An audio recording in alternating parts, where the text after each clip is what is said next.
بسم اللہ الرحمن الرحیم نحمده ونصلی علی رسولہ الکریم اما بعد فاعوذ باللہ من الشیطان الرجیم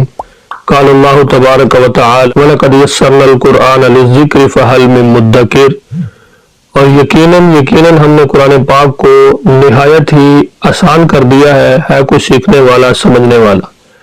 یہ ناظرین، آج انشاءاللہ ہم سبق نمبر 3 پڑھیں گے اور ہم ترجمۃ القرآن کس انداز سے سیکھیں گے آج اس کی کچھ جھلک میں آپ کے سامنے رکھنا چاہتا ہوں۔ انشاءاللہ اس کے بعد باقاعدہ ہمارا ترجمے کا آغاز ہونے والا ہے۔ تو ہم قرآن پاک کو 2 مختلف طریقوں کے ساتھ انشاءاللہ سمجھیں گے۔ وہ 2 طریقے کون سے ہیں؟ ایک طریقہ ہے ہم نے قرآن پاک کو ڈائریکٹ میتھڈ کے ساتھ سمجھنا ہے۔ آپ کو جس قرآن پاک سے ترجمہ سکھایا جائے گا اس کے اندر آپ کو 3 رنگ نظر آئیں گے، ایک بلیک رنگ ہوگا، ایک نیلا رنگ ہوگا اور جو تیسرا ہے وہ سرخ رنگ ہوگا۔ تو قرآن پاک کو سمجھنے کے لیے جو بلیک رنگ کے اندر ہم الفاظ ایک جگہ پہ استعمال کریں گے وہ ہمارے الفاظ ہوں گے کہ جو ہماری روزمرہ زبان کے اندر استعمال ہونے والے ہیں، اردو کے اندر استعمال ہونے والے الفاظ ہیں۔ ان کی تعداد تقریباً 65% ہے جو قرآن پاک کے اندر الفاظ استعمال ہوئے ہیں اور ہم ان کو اپنی زبان میں استعمال کرتے ہیں، اردو میں استعمال کرتے ہیں، ان کو ڈائریکٹ یا انڈائریکٹ ہم استعمال کرتے ہیں، وہ 65% الفاظ ہیں۔ آج تک جتنے بھی ترجمے پڑھائے گئے ہیں یا جتنے بھی ترجمے جو ہیں وہ لکھے گئے ہیں ان کے اندر کہیں بھی یہ نہیں بتلایا گیا کہ قرآن پاک کے اس الفاظ کا معنی ہماری اردو کے اندر ہوتا ہے یا نہیں ہوتا، اگر ہوتا ہے تو وہ کس طرح ہوتا ہے۔ کہاں آپ ایک صفحے کو رٹا لگا کے یاد کریں اور کہاں آپ ایک صفحے کو تھوڑا سا سمجھ کے پڑھیں تو کتنا اس میں فرق ہے۔ اس کے اندر بہت ساری آپ کے لیے انشاءاللہ آسانیاں ہوں گی۔ اگر آپ تھوڑی سی دلچسپی کے ساتھ اس ترجمے کو انشاءاللہ سیکھیں گے تو انشاءاللہ بہت جلد آپ کو اس کا ترجمہ جو ہے وہ سمجھ آ جائے گا۔ تو جیسا کہ آپ یہ میرے ساتھ سکرین پہ میں آپ کو دکھا دیتا ہوں، ہم ایک لفظ لے لیتے ہیں تاکلون۔ اب یہ لفظ ہماری زبان میں اگر ہم اس کا بریک اپ کریں، اس کے جو علامات ہیں جیسے تا ہے، عین ہے، قاف ہے، لام ہے، واو ہے، نون ہے، اس کی جو علامات ہیں، تا کو ہم الگ کر دیں اور واو اور نون کو ہم الگ کر دیں تو یہ اس کا جو باقی ماندہ حصہ ہے وہ عین، قاف، لام، عقل رہ جاتا ہے۔ تو یہ عقل ہماری زبان میں اردو کے اندر استعمال ہوتا ہے۔ عقل، عقل، معقول، اس طرح کے الفاظ جو ہیں وہ ہماری زبان میں استعمال ہوتے رہتے ہیں۔ جب عقل کا ایک مادہ ہمارے سامنے آئے گا تو ہمیں پتہ چل جائے گا کہ اس کا معنی عقل اور اس کا معنی معقول، اس طرح کے جو معنی اس کے ہمارے ذہن کے اندر ہوں گے تو انشاءاللہ وہ ہمیں جلدی سمجھ آ جائے گا۔ اس طرح کے جو الفاظ قرآن پاک کے اندر موجود ہیں وہ 65% الفاظ ایسے ہیں جو ہم اپنی زبان کے اندر ان کو استعمال کرتے رہتے ہیں اور وہ بہت ہی آسان ہے۔ باقی جو 35% الفاظ ہیں ان میں سے ہم نے 20% الفاظ ان کو ہم نے نیلے رنگ میں ظاہر کیا ہے، اور ان کا مطلب یہ ہوگا کہ جہاں بھی وہ نیلے رنگ کے الفاظ آپ کو نظر آئیں گے اس کا مقصد یہ ہوگا کہ یہ وہ الفاظ ہیں کہ جو قرآن پاک میں بار بار آتے ہیں، ایک مرتبہ نہیں، 2 مرتبہ نہیں۔ مثال کے طور پہ ان میں آپ الذین کو لے لیں، یہ لفظ الذین جو ہے قرآن پاک کے اندر 274 مرتبہ استعمال ہوا ہے۔ تو اگر آپ ان 20% الفاظ کے معنی کو یاد کر لیں گے تو آپ کے لیے بہت اچھی بات ہے۔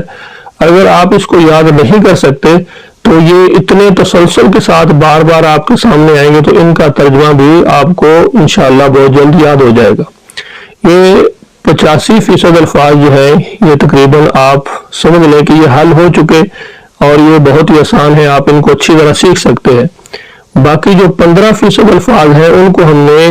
سرخ رنگ کے اندر ظاہر کیا ہے۔ سرخ رنگ کا ویسے جو ایک نشان ہوتا ہے کہ یہ خطرے کی علامت ہوتی ہے، تو ہم نے ان کو مشکل الفاظ نہیں کہا، ہم نے ان کو نئے الفاظ کا نام دے کے نیچے خانے میں آپ دیکھ سکتے ہیں کہ پہلے کالی جو سیاہ رنگ جو ہے وہ ہماری زبان کے اندر استعمال ہونے والے، اور یہ آپ نیچے بھی دیکھ سکتے ہیں جیسا کہ آپ میرے ساتھ یہ سکرین پہ آپ کو نظر آئے گا لکھا ہوا موجود ہے کہ یہ الفاظ ہماری زبان میں استعمال ہونے والے، جو نیلے رنگ کے الفاظ ہیں وہ بار بار استعمال ہونے والے ہیں، اور جو سرخ رنگ کے الفاظ ہیں یہ وہ الفاظ ہیں جو صرف 15% ہیں، اور یہ قرآن پاک کے اندر استعمال ہونے والے نئے الفاظ جو ہیں ان کو ہم نے سرخ رنگ کے اندر ایک صفحے پہ دیا ہوا ہے۔ یہ تو ایک طریقہ ہوا۔ دوسرا طریقہ آپ نے ترجمے کا جو ہم نے اس کے اندر آپ کو انشاءاللہ سکھانا ہے وہ علامات کے ذریعے آپ نے ترجمے کو، مثال کے طور پہ یہاں پہ سرخ اور نیلا اور جو سیاہ رنگ ہے اس کو آپ نے فیصد کے حساب سے نہیں دیکھنا بلکہ آپ نے علامت کے طور پہ دیکھنا ہے۔ تو دوسری جگہ پہ ہم نے جو سیاہ رنگ ہے اس کو ہم نے اصل مادہ کے لیے رکھا ہے، اور جو نیلا رنگ ہے اس کو پہلی علامت کے لیے، اور جو سرخ رنگ ہے ہم نے اس کو دوسری علامت کے لیے لکھا ہے۔ تو انشاءاللہ امید ہے یہ آپ کو ہمارا انداز پسند آئے گا، اور میں انشاءاللہ اللہ تعالیٰ کے فضل و احسان سے یہ گارنٹی کے ساتھ آپ کو بتا دینا چاہتا ہوں، اگر آپ اس پہ تھوڑی سی توجہ دیں، رٹا لگانے کی آپ کو ضرورت نہیں ہے، آپ اس پہ تھوڑی سی توجہ دیں، تھوڑی سی آپ محنت کریں تو آپ انشاءاللہ بہت جلد اور بہت ہی اچھے طریقے کے ساتھ قرآن پاک کا ترجمہ سیکھ سکتے ہیں۔ تو آئیے آج کے سبق کا آغاز کرتے ہیں۔ جی دوستو، ہم نے اپنا سبق کا آغاز کرنا ہے تو اس کے اندر ہم بہت ساری چیزیں جو ہیں وہ آپ کو بتائیں گے۔ تو یہ 2-3 جو ہمارے اسباق ہیں ان کے اندر کچھ چیزیں ہیں جو آپ کو بتانی پڑتی ہیں، جس کی وجہ سے ویڈیو جو ہے وہ کچھ بڑی ہو جاتی ہے، تو اس کے لیے معذرت خواہ ہیں، کیونکہ آپ کو سمجھانے کے لیے تمام تر ویڈیو کے اندر اس طرح نہیں بتایا جا سکتا، وقت جو ہے وہ انتہائی کم ہوتا ہے، تو یہ اس لیے آپ کو بتایا جاتا ہے کہ آپ اس کو سمجھنے کے اندر آپ کے لیے آسانی ہو۔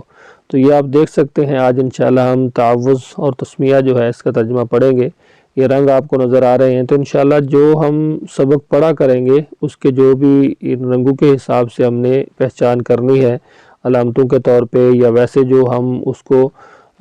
جو سیاہ رنگ ہے جو ہماری زبان کے اندر روزمرہ اردو کے اندر استعمال ہونے والے الفاظ ہیں، یا جو بار بار آنے والے ہیں یا نئے الفاظ ہیں، ان کی وضاحت انشاءاللہ ہم ساتھ ساتھ دیں گے۔ تو یہ مصباح القرآن کا ایک بہت ہی زبردست انداز ہے کہ اس کے اندر ہر طرح کی وضاحت جو ہے وہ ساتھ کی ہوئی ہے۔ تو آج کے سبق کے اندر صرف ہم تعوذ اور تسمیہ کا ترجمہ انشاءاللہ پڑھیں گے۔ اعوذ باللہ، میں پناہ پکڑتا ہوں اللہ تعالیٰ کی، من الشیطان الرجیم، شیطان سے جو مردود ہے، یعنی میں پناہ میں آتا ہوں اللہ کی شیطان مردود سے۔ اب یہ بریکٹ کے اندر کے شر لکھا ہوا ہے، تو آپ اس کے بارے میں جان لیں کہ جہاں بھی حروف جر آتے ہیں جب تک ان کے ساتھ کسی چیز کو ملایا نہ جائے تو ان کا معنی سمجھ نہیں آتا۔ صرف ناو کے اندر اس چیز کی وضاحت جو ہے وہ موجود ہے۔ تو یہاں پہ کے شر کا جو معنی ہو رہا ہے وہ من کا معنی ہو رہا ہے، یعنی میں پناہ میں آتا ہوں اللہ کی شیطان مردود کے شر سے۔ بسم اللہ الرحمن الرحیم۔ اب با کا ترجمہ جو ہے وہ کے ساتھ ہے، اور لفظ اللہ کا ترجمہ جو ہے اللہ ہے، اور الرحمن کا ترجمہ بڑا رحم کرنے والا، اور الرحیم کا ترجمہ نہایت مہربان۔ تو یہ مبالغے کے دونوں صیغے ہیں، اللہ تعالیٰ کی صفتیں ہیں جو رحمان اور رحیم ہے۔ تو رحمان جو ہے یہ دنیا کے لیے ہے، یعنی اللہ تعالیٰ دنیا کے اندر مسلمانوں پہ بھی، مومنوں پر بھی رحم کرنے والا ہے، اور اس طرح کافروں پر بھی، لیکن جو رحیم صفت ہے یہ قیامت کے دن صرف مومنوں کے لیے ہے، یہ کافروں کے لیے نہیں ہے۔ تو ہم اس کا ترجمہ عمومی طور پر میں شروع کرتا ہوں یا شروع کرتا ہوں میں اللہ کے نام سے اس طرح کرتے ہیں، تو اس کے شروع کے اندر ایک فعل محذوف ہوتا ہے جو ابداؤ ہے یا اشرعو ہے، جس کا معنی ہے میں شروع کرتا ہوں یا میں ابتدا کرتا ہوں۔ تو بسم اللہ الرحمن الرحیم، شروع کرتا ہوں اللہ کے نام کے ساتھ جو بڑا رحم کرنے والا نہایت مہربان ہے۔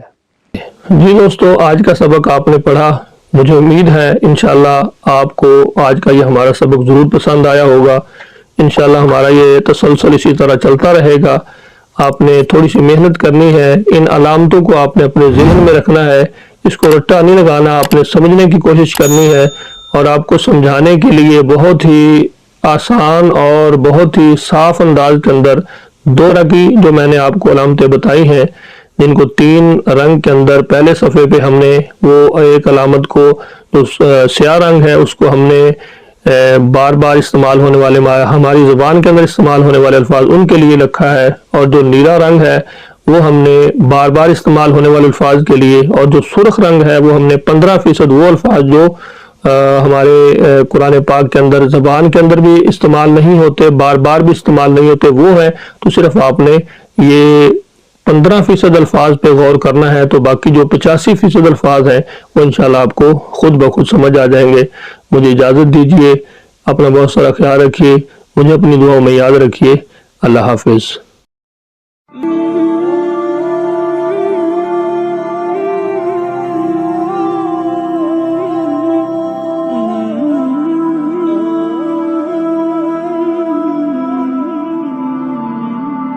Oh